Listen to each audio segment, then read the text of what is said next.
It was well past midnight when Emily's car pulled into the nearly deserted parking lot of the Dunkin' Donuts. She had taken on the night shift at this particular store to help pay for her college tuition. The place always had an eerie vibe after dark, its bright fluorescent lights casting stark shadows across the empty tables and tiled floor. As Emily stepped inside, the familiar smell of coffee and sugary pastries filled her senses. The store was silent except for the soft hum of the refrigerators and the occasional drip from the coffee machines. She turned on the lights behind the counter and began her routine, preparing for the night's work. Around 2 a.m., Emily was in the back room taking inventory when she heard a noise coming from the front of the store. It was a faint tapping sound, like someone rapping their knuckles lightly against the glass window of the entrance. She froze, straining to listen. There was again a tap, tap, tap. Emily cautiously approached the front counter and peered out the window. There was no one in sight, just the empty parking lot and the dim glow of the streetlights beyond. She shrugged it off as her imagination and returned to her tasks. Minutes later, while restocking the shelves near the entrance, Emily heard the tapping again. This time, it was louder and more insistent. She hurried to the window, her heart racing. What she saw made her blood run cold. Standing just outside the glass was a figure, a man dressed in tattered clothes, his face obscured by shadows. He was staring right at her, tapping his fingers against the window with a disturbing grin. Emily's hands shook as she reached for her phone to call the police, but when she glanced up again, the figure was gone. Terrified, Emily locked the doors and hid in the back room until the police arrived. They searched the area but found no trace of the mysterious man. Shaken, Emily finished her shift under the watchful eye of the officers. As dawn broke, she left the Dunkin' Donuts, vowing never to return after dark.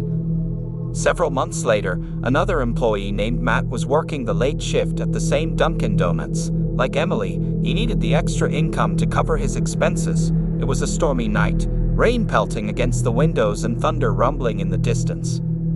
Matt was manning the drive-thru when a car pulled up to the speaker.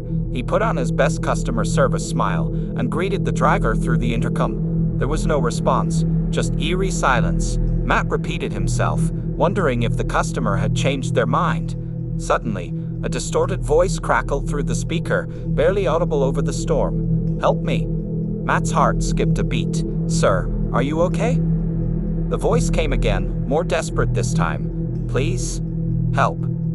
Alarmed, Matt activated the security cameras to get a glimpse of the car. What he saw chilled him to the core.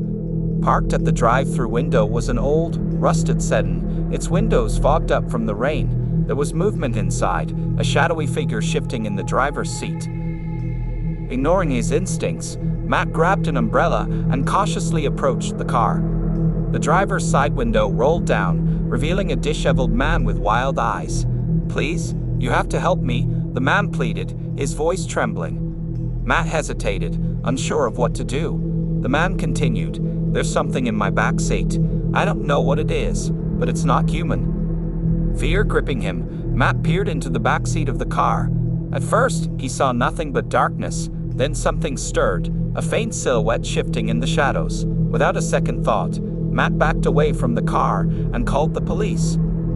When the authorities arrived, they searched the vehicle but found no one in the back seat. The driver, a middle-aged man named John, was taken into custody for questioning. He rambled on about seeing strange figures in his rearview mirror, but the police dismissed it as paranoia. As Matt finished his shift that night, he couldn't shake the feeling that something sinister lurked in the darkness of the Dunkin' Donuts drive-thru.